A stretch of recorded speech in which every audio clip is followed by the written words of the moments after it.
Hey everybody, Nick here, and today I got a review for you of this little guy right here. This is the Bestech Knives Warwolf. That's right, it's not the werewolf, it's the Warwolf. If you're ever going to take a wolf into war, then by God, this is the knife you need to be carrying when you do it. And first off, actually, I want to thank my buddies Frankie and Bert over at the Birdshot IV channel for sending this little guy along, loaning it my way. Not a knife I would have checked out otherwise, so I appreciate it. Next thing, here it is, size comparison. Spyderco Delica, Ontario rat number 1 in D2 steel, and your rat number 2. Here it is against the Spyderco PM2, which I don't know why I'm comparing this, although I guess maybe a paramilitary might ride wolves, in which case there you go. And, of course, the Cold Steel Voyager XL. Oh, yeah. Couldn't resist, right? And then finally, a quick note on this company, Bestech. Bestech Knives is a company that is, it's another one of these Chinese micro brands that's come out in the last month or so. But thing is that they're doing some impressive stuff. I handled one of their other knives, the Bestech Scimitar, recently, which was okay. But, you know, a bunch of people are seeing some beautiful things. And, you know, frankly, an action like this does deserve some respect, so I'm checking it out here. Let's go on ahead and jump into the good, the great, the bad, and the ugly of this very interesting little pocket knife here. So first off, on the good side, this is kind of weird, but I was looking on Bestech's website, like, I don't know, damn thing about these people. I looked at their warranty, and it is actually very permissive of disassembly. They have language on there that specifically says, basically, if you screw the knife up during disassembly, that's your freaking problem. But if you do it properly, the warranty is not voided, and they provide a way to reach out to a warranty. That's a nice thing to see. The fact that not only do they have a warranty page, because that's not guaranteed from these Chinese companies, but that they're willing to take a pondered stance on that. Appreciate it very much. That's good. Next thing, I gotta say, this has a very secure lockup, although it is only about maybe 10 or 15%. It's absolutely solid, no problem there, and you've actually got a very nice lock bar access cutout here, which makes it very easy to get in there and undo this knife, so that's very, very nice. Next thing, clip on this guy is just fine. You can see here it is on the flat surface here. This G10 is a little rough, but it's not so bad. It works well. It stays securely in the pocket, no complaints whatsoever with the lockup, so I appreciate that. It is, however, not an ambidextrous clip, which is a little bit of a shame, but that's life, I suppose. It's not really an ambidextrous knife anyways. Next thing, this has actually pretty reasonable ergonomics, and part of that is because, take a look at this. They've done a fair amount of milling on the G10 here to kind of round things off a little bit. That's nice, and that definitely does add something relative to, say, the Spyderco PM2 here, which does not have any milling like that. It makes it fit a little bit nicer in the hand, which I appreciate very much. Next thing, you can see here, or at least you can certainly see during the disassembly, but you can probably see in there as well, that there is actually a fair amount of internal skeletalization.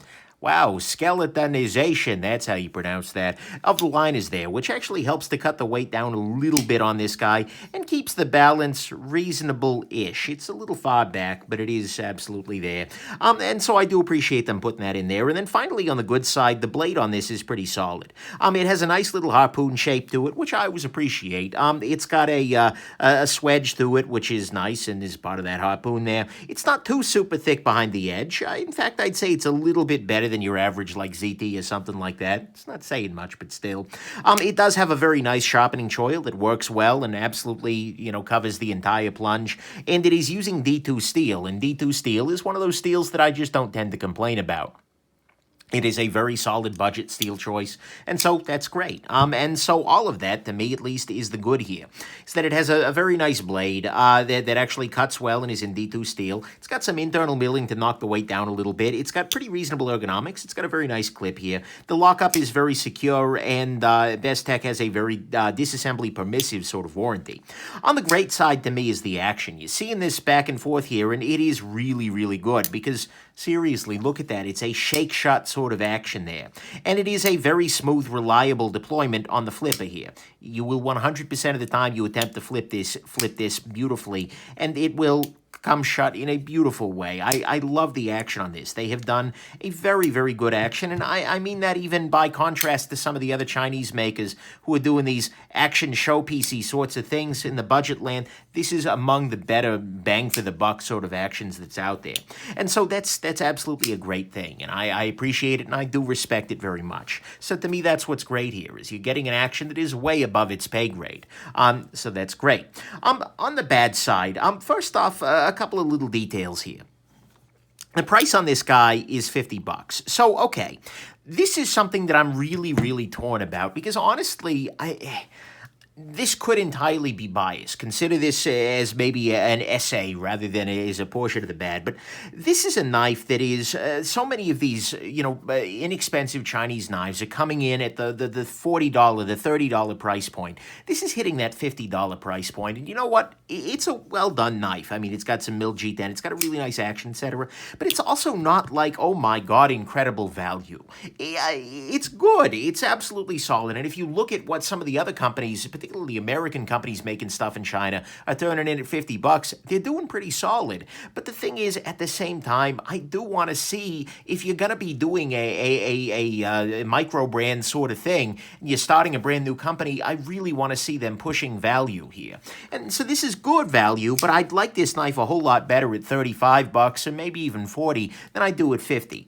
It's a little detail, and if you like everything else that's going on here, you're going to be very happy at 50 bucks. But I really do, if you're going to make yet another damn Chinese micro brand, you need to be pushing that value, or you're not going to be super compelling.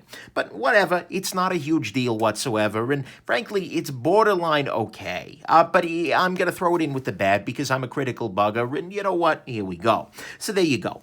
Next thing, this guy is it's in need of a couple of areas of texturing. To start with on the lock bar here, the lock bar is rather smooth, and so all that this really needs is a little bit of something like this on the Rat one here, where you've got a little tiny bit of texturing that helps your finger grab in a little bit. Is it a big deal? No, not really, but especially with wet hands, it's very easy to slide off that. The other area that it's easy to slide off of is the flipper tab. This just needs one or two little tiny jimps in there. Let's see, find the knife that's got it. Here you go. Something like this would be a lot better than this smooth surface here. In fact, you saw me, I think, earlier in this review slide off of it because of that. So that's not a great thing.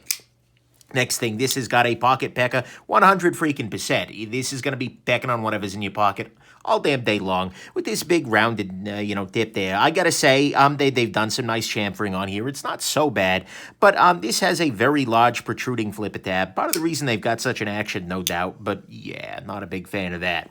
Next thing, this is a pretty thick knife in the pocket. I mean, seriously, take a look at this. Let's do a thickness comparison here. This guy is freaking thick.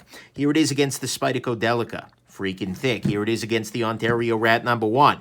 It's freaking thicker than the Rat number 1. Here it is against the Spyderco PM2. It is even thicker than the PM2. This is a beefy one. And as somebody who is a little bit thick himself, I can't judge too harshly, but it definitely is something you feel. The other reason you feel it is the other bad issue, which is that this is a very heavy knife. If we take a look here, we can see this comes in at 4.62 ounces. That's a pretty beefy sort of thing, and unfortunately, the weight isn't super well distributed. The balance on this guy is a little bit far back, and so it feels, well, it's got a little extra junk in the trunk, if you will. You can see that they've tried to knock that down by skeletonizing as much as they can, but when you've got this much liner and relatively little blade, yeah, that's going to be a little bit of a trouble. So, to me at least, all of that is the bad on this guy. And by the way, you're looking at this proprietary pivot, you go, Nick, what are you doing? Why are you not freaking out? It's fine. It talks on the other side. But anyways, to me, all of that is the bad on this guy, is that it is pretty heavy and kind of weirdly balanced. It's very thick in the pocket, absolutely. It is going to be pecking on whatever's in your pocket all damn day long. There were a couple of little areas that need some texturing, namely here and right on the back of the flipper tab here. And then, the value is decent, but I really want to see really like face-meltingly high value from these micro brands, especially as they're getting started, because 50 bucks for this is pretty good, but it's not like I'm going to take a risk. And, I feel like these are taking a risk still. On the ugly front, honestly, there's nothing that's particularly ugly about this guy to me. A couple of little things they could fix, but on the whole, it's a very, very solid little knife. And actually, that brings me to my final conclusion, that in a lot of ways, this is a very, very solid little knife. Almost to the extent that it's a little tricky to evaluate. Because, it's got a great action. It's got a very reasonable blade here. It's got a very decent price point. Absolutely 100%. And you know what? It's pretty damn well done. I mean, even if I'd love to see a little bit more value, even if I'd love to see a little bit of texturing, even if I'd love to see the balance changed a little bit, overall, you know what? It's pretty damn solid. Yet, at the exact same time, I'm not really blown away by it. And that's kind of a weird thing. I mean, the action on this knife is great, 100%, but the thing is, a lot of people are starting to get really good actions on the budget end. That's becoming more and more of a thing. And so you're seeing $30 or $40 knives, especially by these Chinese micro brands, who are really nailing that action. And so that's becoming less of a like, okay, you buy it just for the action sort of thing. And at the end of the day, it is thick and it's heavy. It's pocket pecking like crazy. And it's from a brand that's starting to build a reputation, but has been around for like 20 minutes. Okay, that's not fair. They've probably been around longer than that. But still, and ultimately, you know, although some of this may be biased against some of these, you know, brand freaking new brands that I just can't trust are going to be here next year, I am also just, I don't know. And so ultimately, I kind of feel like this is a knife that I can absolutely respect. And you know what? If you're looking at this, you're thinking, I love the look of this guy. You know, you are completely in love with the design. Maybe you love the action. You really want a big, thick, heavier knife for whatever it is that you're doing. You know, if there's some reason that you're looking at this, I acknowledge that this knife will be a great choice for a large number of people. And it's not even the case that I don't recommend it. If somebody says, hey, Nick, I want a Bestech Warwolf. Well, sure, yeah, go for it. It's fine.